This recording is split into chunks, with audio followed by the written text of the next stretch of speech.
Welcome to another episode of Brain Shapes. I'm your host, Matty, Tricca. It's a new year, and new years mean new opportunities, and I am proud to share this opportunity with the state rep of Massachusetts, Jim Arciero. He is here to talk to us about his disability, how it's affected him, and more. Remember, a disability isn't necessarily a bad thing, so we shouldn't act like it is. Now, without further ado, let's welcome Jim Arciero. Well, Happy New Year. How have you been? I've been great. Matty, thank you so much for having me on the show today. One of my big events since New Year's, right? Hey. So we're starting to be very busy at the State House with almost 7,000 bills are filed. So it's a really busy time right now, but it's great to be here today to talk a little bit about neurodiversity and how it affected me and what I see, how to sort of harness your skills and what you've been born with to make the world a better place. So I look forward to the conversation. Cool. That's what this is all about. And my name is Sarah Fletcher, and I'm the executive director of WestfordCAT, and it's great to have you on the show. Thank you. I invited myself onto Matty's podcast to talk about neurodiversity at work, in the workplace. We've hosted students from Valley Collaborative and Northeast Independent Living, and certainly have, as an educational center, it's a great place for folks to explore internships and job possibilities and create some new work experiences.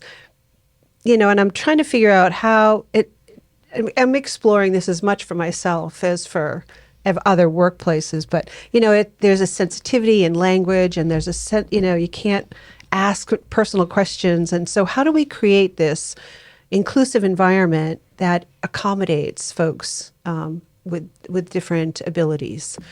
So that's what my interest is in helping other employers consider a neurodivergent workforce. Mm-hmm. So that's kind of my take on things, or where I'm kind of focusing my attention in these podcasts. So it's great to have you on the show. Well, thank you. Love to hear about the any initiatives in the workplace with any kind of legislation and things that would be coming up. And we also have Pam.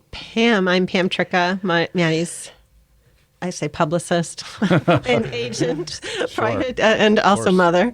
I just like to kind of keep a pulse. We're always, trying to find a place out in the working world for someone with many other abilities, as I like to say, versus absolutely. that negative disabilities. I mean, just trying to pay attention and open as many doors as possible and see how, it kind of goes both ways. So trying to understand more and more different areas where we can make that happen. Certainly. And I think, I think there's a few things I can speak to. One is the fact that I grew up in Westford. So I grew up here. I went to the school systems. I went to Robinson, Normandy Day, and Westford Academy. My daughter now went to Robinson. She's at Crisafulli now. And in my sort of, I guess, growing up in town, it was a different time. So during the 80s into the 90s when I grew up, folks who had neurodiversity issues, and at the time it was learning disabilities is what they would specifically call it. It was something that wasn't completely talked about. And because of that, I think it made things more difficult when I was younger. I felt as though, let's just say this. Let's start from when I started to notice, or my family started noticing that I didn't pay attention in school very often. And I was writing words backwards. And I could put an effort in for 3 hours and probably read Moby Dick and think about maybe my next Boy Scout trip or something else that had a comic book I was reading or something that had absolutely nothing to do with what I read. So my eyes would feel the stress of reading, and my brain, part of my brain would do the work of reading, and I would be thinking about something completely different. And that happened to me quite a bit when I was a young person. And I think at that time there was less diagnosis and more of like, oh, well, you just need to pay attention and write this on the blackboard 1,500 times, and you'll start to get it. But what ended up happening was I went to there was a doctor at the time that a lot of kids in Westford and a lot of people in this region went to, and his name was Dr. Rosenberg, and he was from Mass General Hospital, and that's where I was first diagnosed with ADHD. Which at the time was just ADD, because the hyper part, they didn't talk about the hyper part. That was just assumed you're hyper. And of course, there was more of a diagnosis later, but also dyslexia. And from there, I started getting sort of more help at school. But this is the kick. I think having a disability for as I did as a young person to today, is, especially when I was younger, before I turned 18, there was this this sort of feeling of humiliation. There was a feeling of kind of staying, if you will, in the shadows. And I'll say this, and this is crazy. The first time that I ever really, when I think about it, I have a brother and a sister who were academic superstars. So I was the youngest. So that always made things difficult for my parents to understand. And my sister was completely different from me as an artist, a very successful artist, but did very well academically. And my brother became a surgeon. So he went to med school and did very well. And for myself, there was a lot of sort of being in my own head. And I think this is where I sort of, and I know we're going to talk a little bit about how living with a disability, helped shape who I am and helped shape who I became and what I got involved in. And I think we've heard a little bit about this. We talked this before we had the podcast, a little bit about superpowers. And I think being in my own head for so long and absorbing things and being very aware of my surroundings and what was going on. Part of having attention deficit disorder is to sort of know what's going on in the room at all times, like it or not, which could be a lot of noise, right? And it made it that much harder to focus, to really focus on things. But what I started to grasp was the fact that I had to work harder, double very often, to read a book or comprehend things and to pay attention. And that just became difficult. So I remember in second grade, I was getting really bad grades. And then I started to focus, get some extra help. And I remember that I think it was my first report card in second grade. I got straight C's, which was moving in the right direction. I remember my mom giving me like a present for getting straight C's. I'm like, this is the most bizarre thing that I've ever heard before. Of course, I told no one. And I really think all of that really shaped the person I am today. And we recall now, well, I say recall, back in the day, in the 80s and 90s, everything was predicated on one test. It was the SATs. That is your future. And if you bomb the SATs, you're done. You're not going to college. If you do, it's going to be a struggle and a heck. And I bombed my SATs. Shocker, right? I took all the classes. I figured it out, but it wasn't my strength. It wasn't my strength. And my strength also wasn't working towards what you would call the process of elimination with tests, with standardized tests.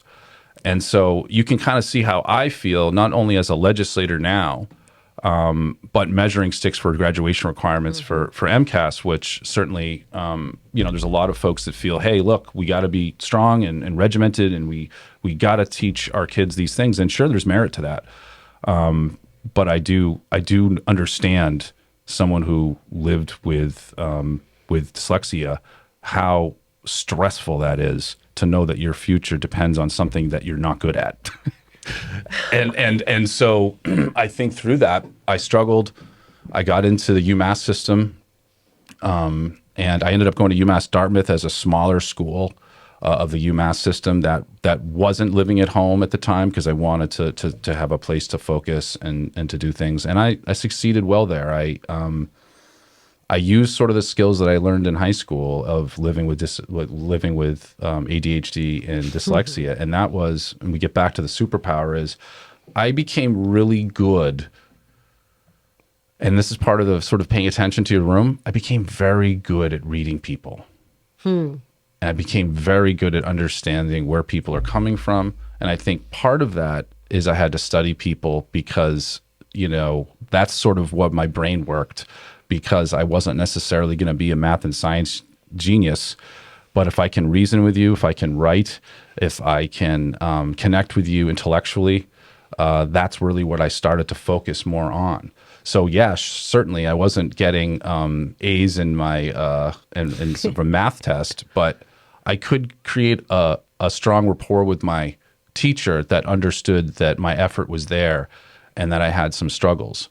But with that being said, there wasn't any help for us back then. If there was somebody that was, let's just say, I know this doesn't necessarily mean in the same space as us, but say a troublemaker or somebody who had emotional problems that weren't necessarily intellectual or developmentally disadvantaging people. That's not even a word, but in a disadvantage for somebody.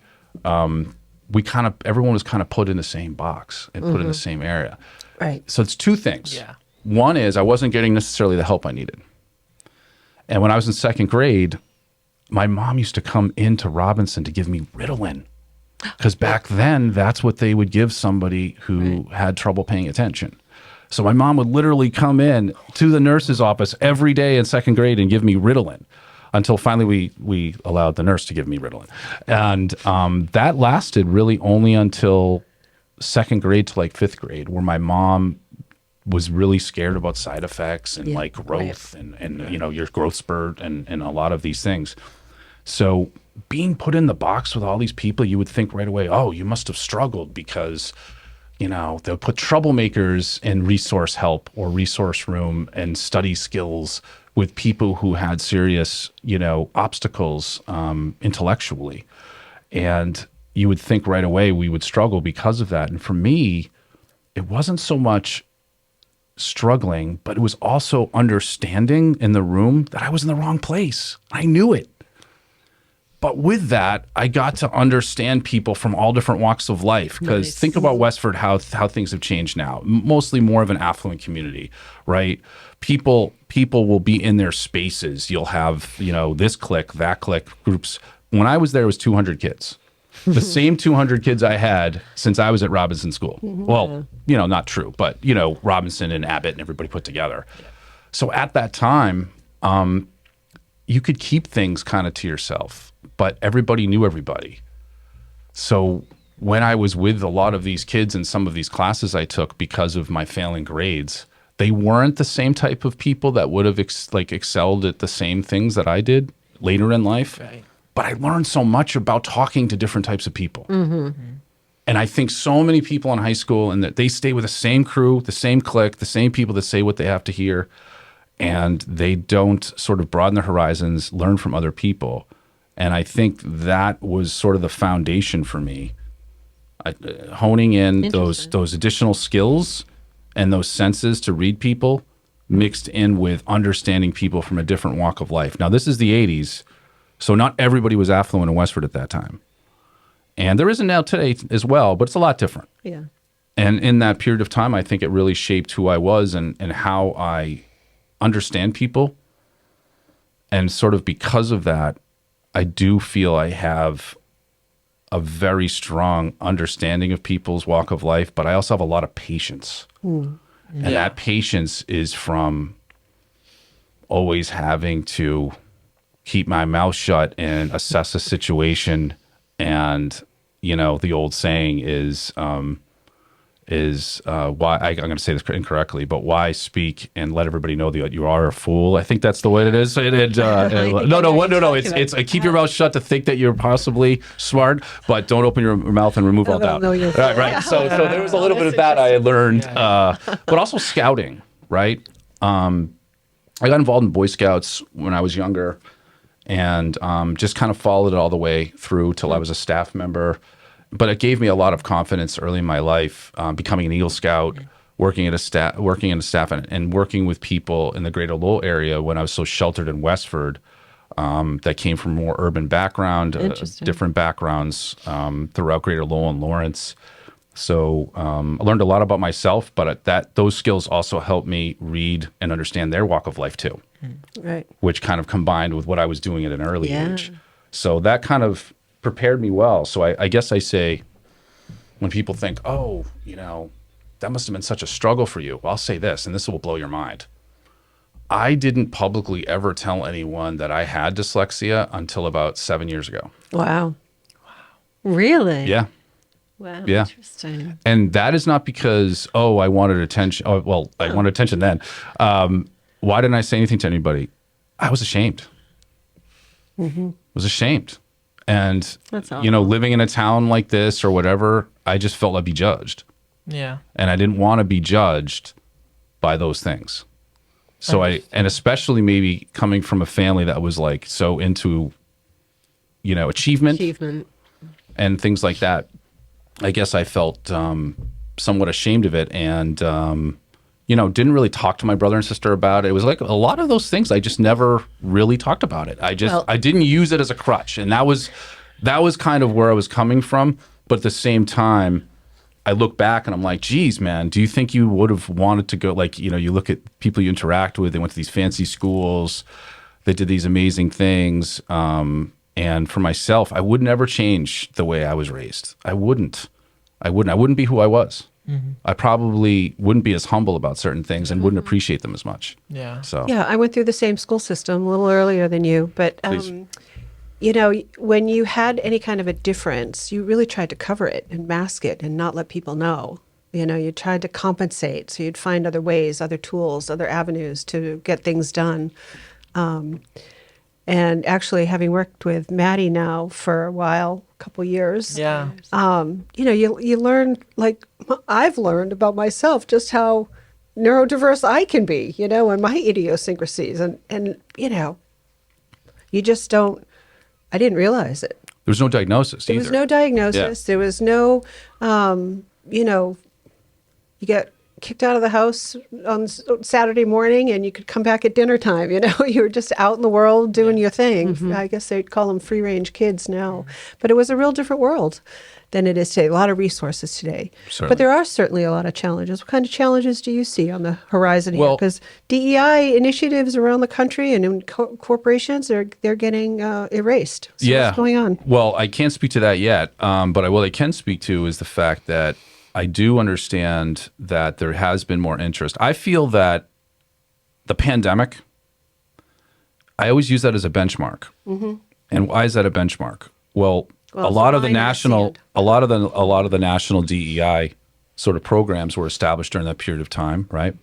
There were major things in the country that happened at the time that people started thinking, the murder of George Floyd, one being that, the understanding that I think during that period of time, we had a lot of time to be at home, sure, to figure out a way to work, but also we thought about our values. We thought about what we valued, who we are as people. How do we treat people equally and give people the same opportunity and access? And I think those are all very important. And certainly with DEI, there's a whole number under the umbrella of things that fall under that. And we've seen in Westford alone, for instance, this podcast, CPAC has been around for a long time, but this past 4 years, I got involved with the Special Education Advisory Council. Yeah.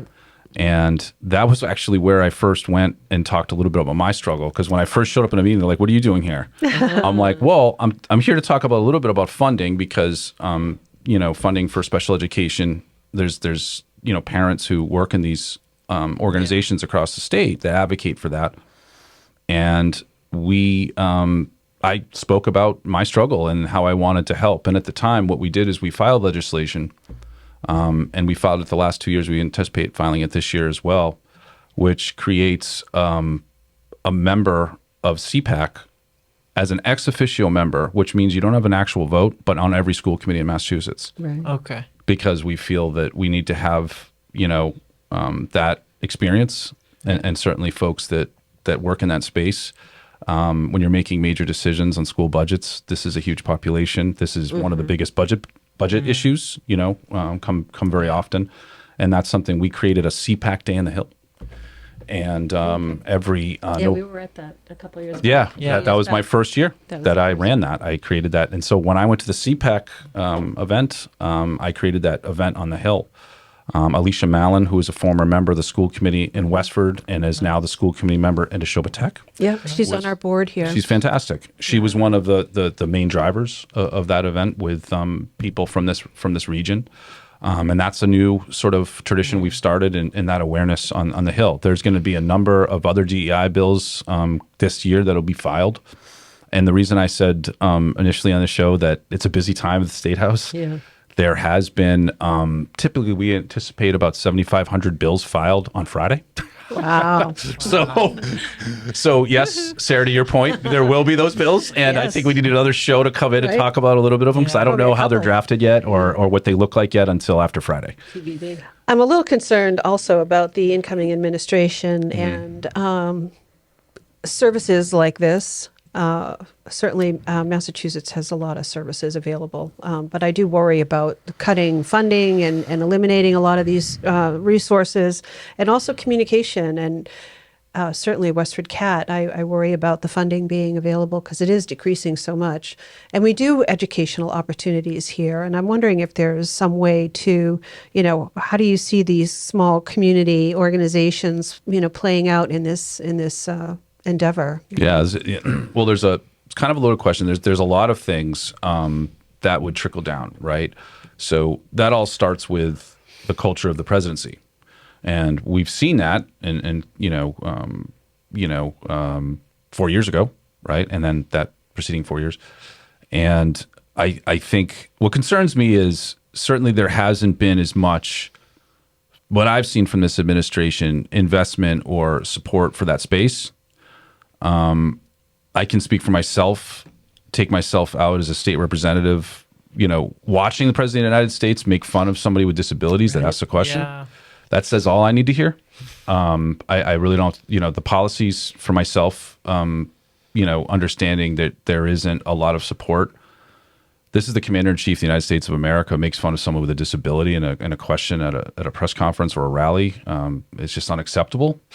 And so we did see a lot of things that were at least initially tried to be cut that are our values, right? That trickled down to our communities in the first run of his presidency. We actually in Massachusetts created the Trump Commission that I was on, if you recall, to analyze these policies and to figure out, on healthcare, on education, on public safety, where we can sort of push back and stand strong for the values of Massachusetts. I think we have done that. Yeah. And we'll continue to do that. We are very interested right now to see what next shoe will drop, right? When things do happen. Waiting game. Insane. And but I do say this. There's a couple of things to say about this, which I think it's not going to make you feel any easier, but it's going to put it in perspective. I felt in 2016 when Donald Trump won the presidency, 2017 in Massachusetts was really difficult. Why do I say that? Because everybody on the left was as crazy as everybody on the right. Okay? Yeah. And everybody really wanted answers from their state rep on what's going on with Donald Trump. And that was difficult because everybody was unhappy.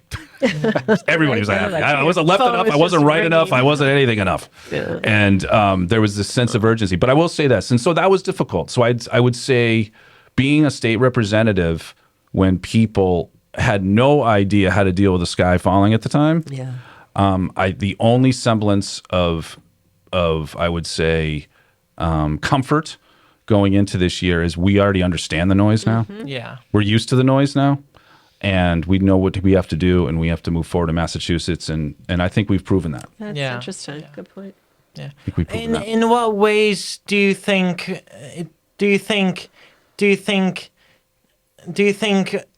Massachusetts it's that accepting how people with disabilities should move forward?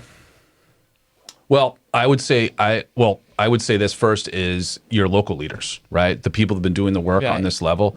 And to Sarah's point, certainly, if the funding's not there, what do you do, right?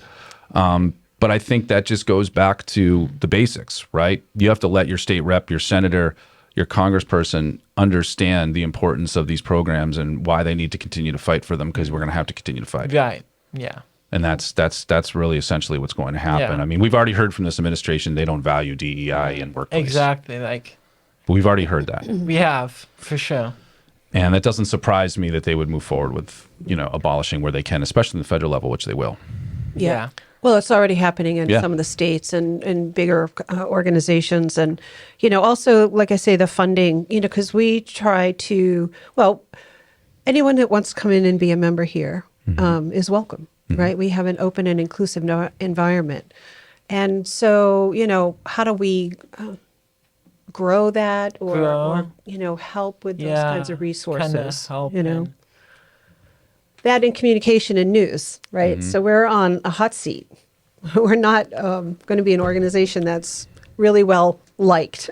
Well, I think you're onto something great. And that's the point that we talk about all the time. I think you hear in the news all the time about fake news, right? Yeah. And we hear all the time about print newspapers going bankrupt, right? Because they just don't have the readership. And You still read it. I mean, certainly do too. But I am that dinosaur buying a newspaper sometimes if there's an article I want to see, even though I have it online. And I'm the dinosaur that's trying to create. Well, this is where the Westford dinosaur stuff comes into effect. No offense of dinosaurs, but is that I think essentially first is the fact that there is a lack of accountability, right? Because there's not enough news of what people are doing, right? Yes. And so with that being said, you seem to, I don't know how often you guys go on social media where you'll see like AI doing press conferences for like sports, or whatever, and you're just like baffled. How long before they start just having politicians say things they didn't say? I mean, right? That's coming right now if it hasn't happened already. Shocker. Maybe they'll say the right thing this time. If they always say the wrong thing. But nonetheless, I think that we're moving into a direction where a community newspaper is the only source of news right now. Yes. And I think that's what WestfordCAT has tried to do and has done. The Lowell Sun was the daily for this region for so long. And now, please, I mean, there's got to be, 3 stories that usually don't have a lot of reference to Westford or the suburban communities because they just don't have the staff to do it. They don't have the staff. They don't have the staff to do it. There used to be a dozen reporters at any selectman meeting Absolutely. or town meeting, and now You'd have a reporter at a planning board or zoning board of appeals meeting, and not to say those aren't exciting. These can be very exciting. So all my friends on those boards, love you. I'm just saying that a reporter would sit there for 6 hours and follow that stuff, and now they're not following that stuff. Right. And they don't even call for the recordings, Like an update. But you have recordings. But now because of the time and because of the lack of staff, very often things are AP or they're just taken down from a larger newspaper that they have an affiliation with. So most of all the Lowell Sun stories are Boston Herald. That's what their hard news is. And their local news is one reporter, Peter Courier, and their city reporter and their editor, Alana Melanson. They're all great people. They just can't do it all. Kids can't do that. Can't do it all. Can do it. So that's why WestfordCAT is so important. That's why we Sarah and I worked to get 25,000 earmark to help a little bit, which isn't enough, even close to being enough. But if we have this role for WestfordCAT to have oversight for the community so the community can know what's going on. Wow, basics, right? Right. Just to have that stuff, we need to invest, number one. But also I think it's the whole idea that not only are you providing news, but you're providing video and oversight of committees that are going on. So it's sort of a one-stop shop when it comes to oversight. And it's that service you can provide, but you can't force people to write stories about it and other things, only what you can do here and your staff, and you're short staffed too. Right. Yep. Yep. Short staffed, running out of money. Yeah. Well, we didn't even talk, and this is a whole nother show about the funding that that PEG Access gets and community access is predicated on the cable companies, right? So in this case, it's the ratepayers of people for cable that actually get cable still, right? So now things have switched over to digital, and everybody's got digital now, and so we're just trying to hold on to that revenue source. So the idea for WestfordCAT and other community access televisions is to capture a portion of that revenue that's coming through streaming services, and then things will be a little bit better. Yeah. Not happening anytime soon. Well, hey, it's filed. I think it should, but it just needs to. It just every year there's bills that fall through. So. Yep, it's a tough battle, Yeah. but that's why we have to do the work. We're doing, We right? have to build upon each other, to be a more inclusive environment. Yep, show the impact we're making. Show the impact. But look at your show, Matty. Right? Where else could you get your voice out? Where else could you do a podcast? Unless you're invited to one, right? Yeah. And now you can control that in your own community for free. Yeah. Yep, It's pretty cool. It is. Yeah. it is. It's really cool. And it's like it's like I've said, I created this to like raise awareness to people without voices and to like bring everyone in. And like you said yourself, it's like all in the news, and I guess like, and now that the news is changing and at like a rapid pace, it's just wild to see and to hear all this, all the news that's going on, and it's just I feel it's really what's happening to our democracy is deteriorating, and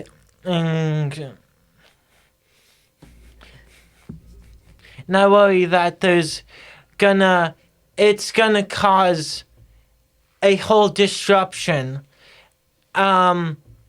What do you think about that? Do you think? I think the way to sort of push back at that. Well, think about it this way: you are putting together a series of shows of people that you have met or people around this region that have had struggles and have succeeded. I think that is leaps and bounds from when I was a kid. And you are the conduit towards pushing that information to people. And you're creating that sort of safe place, if you will, to talk about their story, but also to feel better about it, right? I mean, it's not necessarily, nobody's gonna change necessarily the way people think for what they've dealt with in their whole life. But what you are gonna do is know that it's okay. Yeah. You know, and that everybody brings to the table different stuff. And so I think For sure. when we talk about the national stuff and how that brings a lot of anxiety to folks of what the future may bring, you do know you have a community that honors your values, and WestfordCAT honors the work the work you do. Yeah. And we're provided you with a platform to talk about that. And your responsibility now, especially in the next 4 years, is to keep getting people in here, Right. Yeah. and to keep talking about this. Right. And I think it's like you said, we have all this social media out there that can go all the way around the world in a blink of an eye. And none of us can trust it. You can't trust anything you see there. Yeah. But what you can do, and what I think the pandemic did teach us, is to come into our own values, like you said, our own goals, to keep it local and small, community, and keep it grassroots, and touch people one at a time. It's just, who else can you bring into the studio to show them there's a resource here where they can be safe and they can have their say, and and it's a trusted source. So we're a trusted source of news. People can come in and talk to Ben. They can call him. They know we're here. They know who we are, and I think that kind of micro level is where we have to focus for the next 4 years, and maybe more. But these next few weeks are going to be very telling. They are, yeah. And it's a little, I think everybody's a little edgy about it, because we don't know. Like, he's talked about making grand sweeps across the board right away. He's going in loaded for bear. So it's a little nerve-wracking. But when you can come back to, okay, what's local, what's available, what are the resources, and how we can continue our work, because we are doing good work here. And that's like it goes right into an old saying, and is like, do what you can where you are, right? Exactly. And I think that's a big part of it. As a Westford neighbor, you have that opportunity to talk to the people that you live with, right? Talk to the people that are here, and you give them that opportunity. I certainly do feel that sometimes it feels like it's lost on a bigger platform, but I think you'll see, and hopefully if you getting more involved in Beacon Hill stuff that we've talked about beforehand, you'll see that there's a lot of people just like you and me throughout the state that are doing the same thing where they are, and you can learn a lot from them too. Oh, yeah. And I think that's going to be probably one of the more rewarding parts of you starting this is the people you meet and the friendships you make, and how that can help your cause. Yes. That path is going to unfold for you. Right. How that can help your cause. Yeah. And I'm curious, like, what friends and communities have you gotten? Have you made friends with? I would say the CPAC group in Westford. Nice. I knew individually some of them who they were, but now they're great friends, right? There's something we have joint work together to work on every year. But there's also, when you have that sort of synergy of people coming together to talk about it, you have better ideas, right? And so the more people you come in to talk about some of the challenges that we have to deal with, you're going to have better ideas how to formulate the future. Yeah. That's something you could share. The Youth Advisory Board with the Federation might be interesting to add maybe another podcast. Yeah. Sure. Jim know and introduce him to those, because that's just expanded out a little more en masse. Some of the other young adults that you've met. But they live like further away. Of course, right. Yeah, of course. The good ones. No, but I think the way to look at it, Matty, is the fact that you have to create your own establishment in this community, and you're doing that. Yeah. And then on the strength of that, you start to bring your ideas that was worked for your community to other leaders. And then that's sort of how change happens. That's how change happens. That's grassroots. Yeah. It's really from the ground up. Yeah. Ground up. Yeah. And the little efforts that you've made, even with work and with volunteering at Little General, and being able to spread that, like, one person at a time, whatever the age, if you can make inroads, whether they have a DEI policy or not, if they deal with you as a person, and they've already started that, why are they gonna? I would love to think that they'll keep that going because it's working and they see the value in it, not because someone's told them they have to have some kind of policy or not, but just because it works and they've already seen the benefits of doing that. Right. You know what would be kind of cool too, just to throw this out there? Yeah. And they can edit this out after. Go for it. No, I was going to say, maybe when you have like 5 different individuals come in to talk about their story, maybe you bring those individuals all in one day for a show to talk about different stuff.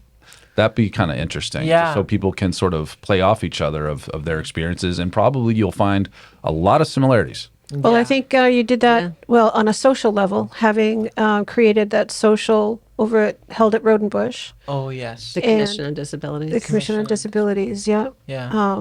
And so I know you were involved with that. Yeah. And getting the word out. Yeah. So even, so that kind of builds that whole community a little more and a little, a little bigger too. Yeah. It takes little by little. Takes a community effort. It does. It is. It yeah. does. Yeah. Yes. And eventually, hopefully, things will start to shift and become better. But the more you do these shows, and the more you listen to people and their walk of life, the more comfortable you're going to feel. Because you're not going to feel you're all alone. Right. And you're not going to feel that other leaders had it easier necessarily. It's just different. It's just different. Yeah. And everybody's just a little bit different. And I think those are all shared values that, that you would have with people to move forward. I mean, it's good to be different. You know, we want. I'm sure we all agree that we want different people in this world, out in the community, to really, for like different perspectives, and to learn from one another, and that's just so empowering for the whole, For everybody. for Yeah. everybody, Right. Absolutely. for all over the world. It makes things a lot more interesting More than boring interesting. people, right? Exactly. Right? Come on Right. now. The same old, right? Yeah. A lot more interesting. Oh yeah. We don't want zombies. Yeah, right. Exactly. I could find some for you if you'd like, but not today. Yeah. Yeah. Right. Yeah. Did you have a last question to ask, or are we? So I guess my last question is how and where do you see yourself, and where do you see yourself, and where do you see yourself succeeding in the future?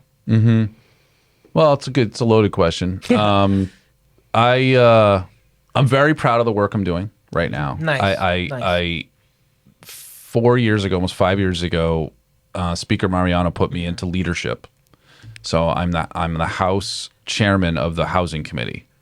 Awesome. So this past year was 4 years of work kind of culminated to this last spring, where I was the House chairman that shepherded a $5 billion investment in housing, because we're having this housing crisis across the Commonwealth.